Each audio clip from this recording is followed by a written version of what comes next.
All right, so welcome back to another amazing episode of EdUp Career School's The Scoop with your host, K.A.T.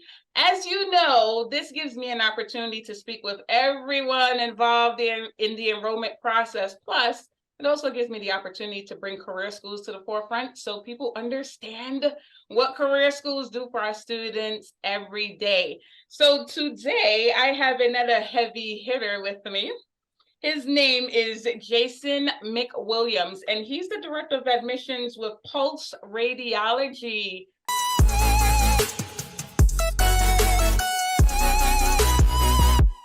Welcome, Jason. Hey, how are you? I'm good. What's going on in your world over there, Jason? It's a whole lot going on. You know how it is with admissions, definitely keeping busy. So it's a good thing, but definitely keeping me busy. Absolutely. Yeah. Oh, there's a correction. I'm not with Pulse anymore. What? Yeah, there's a small correction. I'm at Fortis College. Oh, okay. I know Fortis very well. Well, you know what, Jason, you have an extensive background in higher education, specifically admissions, and you've also worked for not-for-profit as well. Mm-hmm. Yes, ma'am. Yeah, I've been across the board. Okay. Well, I know that's not where your journey started, right? So talk to us No. How did you even get into higher education? You know, it's interesting. I fell into, like most people in admissions, you fall into it by accident. It's kind of how it goes. I hear that so many times. Yeah. It's interesting. It was something I never really necessarily intended and went looking for. I literally been in the industry now for almost 18, 19 years now, as a whole. And I started out as an admissions rep. And how I started out was I literally just applied for a position and was looking for it. It sounded interesting. And I had no idea, what I was getting into. I kind of thought it was going to be, like the traditional university advisor kind of deals what I thought it was going to be, like most. And then you get in it, you're like, wait a minute, this is not okay, cool. I've been bamboozled. Yeah, but once I got into it, it bit me from that, and then I've been pretty much in it ever since. Wow, that is awesome. Yeah. Well, it looks like you were in higher education for a while, but then you left, and yes, then you ended up coming back. What made you leave? You know how after you do it for so while, I think everybody kind of gets to a point, you reach like a burnout point. And, for me, I reached that point of where it was like, you know what, I've been doing this for a while. And, when I got into it, I was young. And so I did a lot of traveling because I figured, why not? I wasn't really tied down anything. So I did a lot of moving. And so I moved a lot because you know how it is when you're moving up within positions, especially getting into a DOA role. A lot of times to get promoted, you have to relocate. And so I've been doing that for years. And I just got tired of doing it. And so I said, you know what, let me take a break from it. I got out of it and actually was out of it for almost 5 years that I got out of it. And really what changed for me was I had my first child.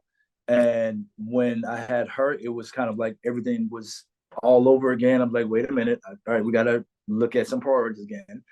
And I literally got back in. I kind of knew I was out of it for a while. So I literally started out back at ground zero. I actually applied as a rep. I did not go back immediately as a director. I wanted to see if I still had the love. I wanted to see, am I still good at it?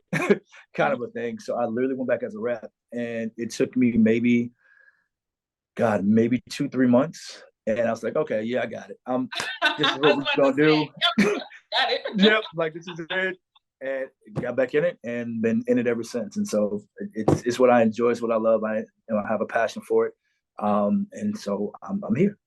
That's interesting. So you were out for almost 5 years and then you had your daughter. Is it your daughter that really drove you back? What was it that said, you know what? Because there's anything else that you could have done, right? Yeah. What was it that said, you know what, let me go back to admissions? I can also say she was definitely the biggest motivator for me, because I wanted to be present. I wanted to be available, for her. And at the time, I was working for Sam's Club, but I was a compliance manager for them. So I was doing all the compliance stuff and all that. And schedule just wouldn't really allow me to do, to be there and be present the way that I wanted to. And that was really the motivator for me. What was really truly that. But it was also for me, I knew I could do it. I had all these years, behind me. So I was like, all right, it only made sense for me to do it. But I had to see, I had to see for myself. And that's why I went back as a rep first to see, I know I feel like I can do it, but let me see if I can actually do it, and I did. And the moment I got there, seeing the students again, talking to the students again, getting involved, just the whole the admissions environment, just everything across the board. It was like, all right, yeah, this is okay, cool. Let's go ahead and get back in this DOA role. And that's kind of how it really started for me. So she was motivated to look at it and pursue it. But once I got back, it was the passion all over again. Wow. You know what's interesting? I love the fact that you said, let me start off from the beginning again to see if I still got it before you jump back into that DOA role. So let's talk about the director of admissions role, because, there's so many people out there who are still sitting in the advisor seat, the ADOA seat, and they can't wait to get their hands on, a position, a leadership position like DOAs. So what do you think it took for you to actually get into that particular position as a DOA? There's several things, but I'll say to me, the most important thing is you have to remain persistent. And I think that is one of the things that gets lost in the process. Because trust me, I got told no many times. Got turned down many times before I had to prove myself that I was able to step into the role. Because being in a DOA role is more than just being in a DOA role. Like when you're looking at that leadership role, like your responsibility is to guide that team. Your responsibility is to ensure that your team is successful, not just you, but your team. And to me, being able to do that, you have to earn your dues. You have to go through and be a rep for a little bit. You have to be able to coach to whether it's how do you overcome objections, how do you deal with building relationships, how do you do all of those things, and you got to be able to do that. And especially now, compared to how it was when I first got in the industry to comparison to what it is now, two totally different worlds. And now it's very much a lot of the training has to be done. In my current role, my main focus is training when I got here, because a lot of that kind of got missed. How a lot of times we get so focused on the number and we forget how to get to the number. How do I get to the enrollments? How do I get to from the lead coming into the system to actually getting an appointment, first of all, and then taking that appointment, how do I get them to show up? It's like a step-by-step, process that you have to have that ability to be able to guide your team through it. And so I think that is the biggest advice I can give, when it comes down to someone that's wanting to get into that role. I know it can be hard and it can be frustrating as well sometimes too. But you have to remain persistent, but you also have to continue to believe that you can get there. And just because you hear a no, you keep going till you hear a yes. Yeah. Let me ask you this, because this has been a trending topic for a long time when it comes to the DOA role. Do you believe that the top performers are the best DOAs? No. Please tell us why, please. Yeah. Because, and it's so funny because I literally had this conversation with a representative of mine. Being able to be a top performer, which is great, which is cool, because that's literally just you being responsible for yourself. But there's a different dynamic when you step into the leadership role. I call it that political side. That's the side of where you got to learn how to build relationships across the board, because now once you get into that DOA role, it's not just about you. Now it's about for the betterment of the team. It's for the betterment of the school. It's a different global view versus I'm good at what I do and I can make it happen. Yeah, absolutely. Nothing absolutely wrong with that. And that's great. But you have to be able to step out of that comfort zone into that next zone and build upon that aspect, because the same thing that made them a great rep, it can make them a great DOA, but it's just different. It's where you got to learn how to build those relationships with other departments, because now how do I work together with financial aid? How do I work with academics? How do I work with the business office? Like there's so many different ways, so many different relationships that you have to build, but not just build them, nurture them. So it can't be, I'm gonna do this and this is my way and that's it. No, no, no. It doesn't work like that. It's a totally different dynamic, completely. Altogether. Thank you for saying that. The reason why I asked you that is because so many times I speak with like different campus presidents, and me personally, I grew up in the old school environment over 15 years ago, where I Yeah. mean that admissions was dirty. I mean, Mm-hmm. people fighting over students, and there was Oh yeah. so much competition. And we had Right. the top advisors, I mean, coming in with 25, 30 starts every 5 weeks. And those were the people who were applying for DOA positions. But yet Right. still, you don't get along with your colleagues. Neither do you get along with any of the departments, you know? So Right. it goes way beyond just, okay, I'm a top advisor. I bring in numbers Yeah. consistently, but the leadership role is like non-existent.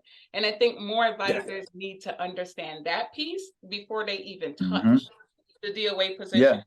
Another thing that you Yeah. talked about when Absolutely. you were talking about training, Mm-hmm. what's sad is that so many executives are not willing to invest the money in training.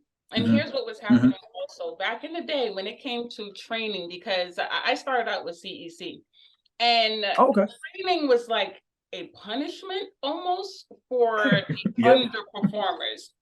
And so Mm-hmm. what would Mm-hmm. happen is every single week, and there were like 45 campuses at the time, every Right. single week, they would pull advisors who fell below a certain position, Mm-hmm. a Yep. certain percentage when it comes to different, Mm-hmm. levels, and they had Mm-hmm. to get on that call. So it was almost embarrassing for Yes. your colleagues to walk past and see you on the training call. Mm-hmm. And that's Mm-hmm. not what it should have been. So now when it comes Right. to training, people don't look at it as something positive.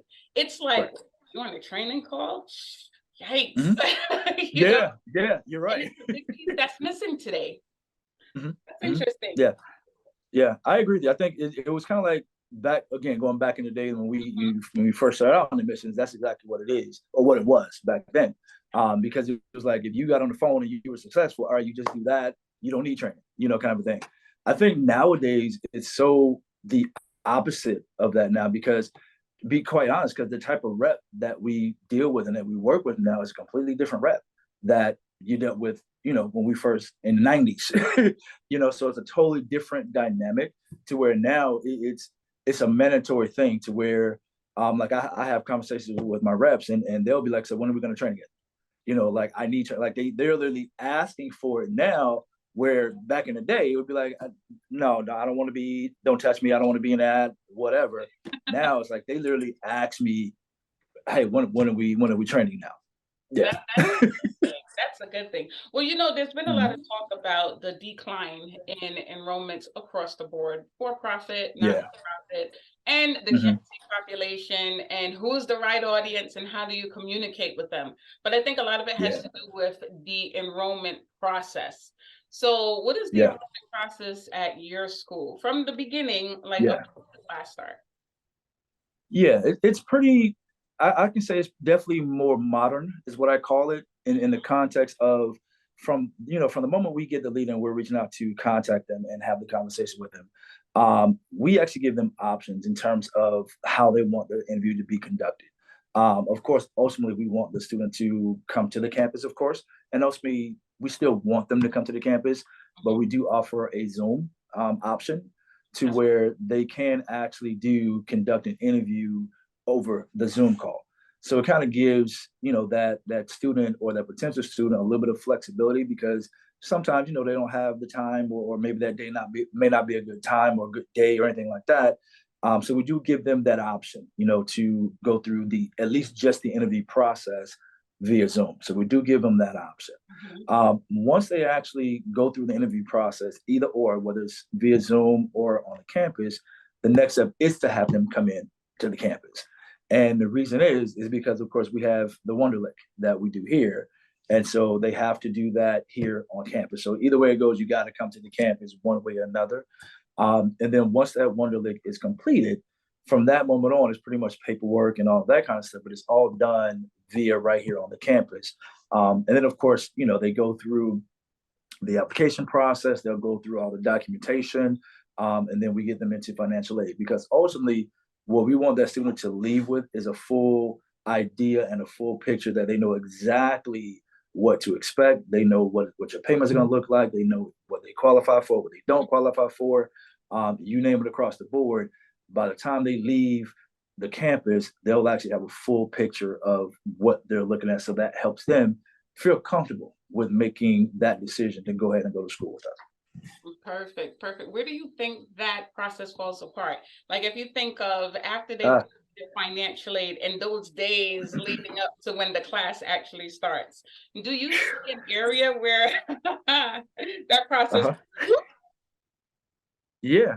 Honestly, I think it's the follow-up part, or the consistent follow-up. I think what happens, a lot of times the reps get into this comfort zone of where, all right, I got the enrollment, but they still have their POG that we need to get in. They still have the transcripts that they need. For us, they have, because we do medical programs, they have to do background and drug. Oh, I forgot, I need to follow. Did they get that done? I think it's the follow-up piece to it, of that sometimes the ball gets dropped a little bit. And that's what I try to teach them now is that, you get so where you're enrolling, sometimes they forget that part. And so I try to coach them on how do you balance all of that, because you still have to get the enrollments, of course, but still, how do you balance out the follow-up? How do they do that? So I try to map it out with them to look at, okay, what's the scale? What's your day look like? Let's go through, talk about it. Okay, so in between your appointments or in between your calls, make part of the follow-up call part of your calling process. So that way, at least you're still, still making your calls, but you're still doing the follow-up as well. So it's just a matter of, again, it falls back down to coaching and training. I think that's where the ball gets dropped a lot of times, is in that follow-up process. Yeah. I agree. It's the stitch activity, right? Because what advice I understand also is your job starts at the enrollment. With everything in the beginning, all the calls, all the rejection that you have to go through. Once they make the decision to enroll, that's where everything begins. And I think sometimes they get comfortable because you have a student who is excited and over the moon, and they're like, oh, she's good to go. And that's the first student that no-shows the very first day of class. Because there's no communication in between. We have to keep in mind, okay, environment, right? So there's so many people that are still in these students' ears from the time that they enrolled to the first day of class. Plus, the misconception is the closer you get to the class start, the more excited and over the moon they get. No, it's the opposite. Exactly. They get freaked out. Yep, exactly. And really, for us, one thing that we do, especially orientation, for us, we look at orientation as kind of like that point of where whether or not if they, we make it mandatory for them to come. But excuse me, even say for an example, if they don't come or they're not responding, that's your answer right there. I don't need to call you or anything. I don't need to chase you to see if you no. That's the answer right then and there. So you're right. It's just a matter of they think that, oh, they're so excited. It's like, no, some of the environment that they're coming from may not be as positive as we think it is. And so you got to kind of take that into account.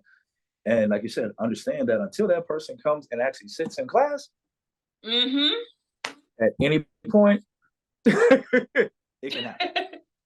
And you don't want to be that advisor at the front desk where you're looking at the start class list and there's no signature next to your student's name. Now you look like the weirdo going to the classroom and peeping in. Look, we've all been there, right? And it's not the best situation, but the more that they stick throughout the process, the more confident they could actually be that their students are going to show. Okay. That was loaded. Thank you, Jason. What were you about to say? Yeah. No, I completely agree with you. Okay. And so, Jason, let me ask you this. Where do you see the future of career education? To be honest, I don't see it going anywhere. To be very honest with you, I can see it, continuing to grow. The challenges, the political things and all of that happens, but I don't see it changing, to be very honest with you. I don't see it changing. I don't see it going anywhere. And I say that because the career options that we offer are viable career choices that are not going anywhere, that are showing job growth, that are showing that the opportunities will be there, that's showing that it continues to grow. And so I don't see it going anywhere anytime soon. I think it's something that we have to continue to evolve. Just like we do in admissions, admissions is forever changing. And that's the one thing that you can bank on is what will be consistent will be change. And I think that is the same thing as it applies for the industry as a whole, is that it's changed, but the ones that will survive will be the ones that are, one, that can adapt, but two, that are actually willing to adapt as well. That's true. Yeah. So right now you're at Fortis, right? Yes, ma'am. Okay, where are you located and what kind of programs do you guys offer over there? Yeah, I am actually located in Orange Park, Florida, which is basically Jacksonville, Florida. Okay. And we offer a degree program and an associate degree program, which is nursing. So we do nursing and search tech. Yeah, that we do. And then we do diploma programs as well. And so we do dental assisting, medical assisting, and sterile processing tech as well. And so those are the diploma programs that we offer here. Okay, you guys heard it, right? Fortis, Jacksonville, Florida. Yes, Right? come see me. Right. Come see me. Jason, any final thoughts for our audience? It's my pleasure. The one thing I could definitely say, because again, I enjoy the teaching aspect of it. The one thing I can definitely tell for the ones that's looking to be DOA, don't give up. Because at the end of the day, it's a process, and it's something that sometimes we get bogged down in it, and it can be cumbersome. But at the end of the day, it's a process, and it's okay. Just continue to do the necessary things that need to be done, and then everything else works itself out. Nice. I love it. So thank you for dropping all of these gems today, Jason. I know that a lot of people are going to be inspired by the tips and your story, that you brought to the table. All right. So one thing that Jason spoke about today was the training aspect. Okay, this is very important. And I believe that in admissions, there has to be ongoing training because our generation, look, they're changing, right? The way that we did things in the past is not going to work today. And I feel that empathy is a huge part of that piece. If you are looking for a training program because you need a support, or if you have a DOA or you're looking for something that complements what your director of admissions are already doing, head on over to lessons.motivate with K.A.T.com to set up a demo so I can show you what that training program actually looks like. Lastly, if you are not following my YouTube channel, where are you guys? Okay, all of these episodes are loaded onto YouTube, plus really quick 1-minute tips that can really get your teams moving. So make sure that you head on over to YouTube and subscribe at Motivate with K.A.T. Jason, thank you so much for joining us today. And I'm looking forward to round 2. Absolutely. My pleasure. All right. Thanks, Jason. All right.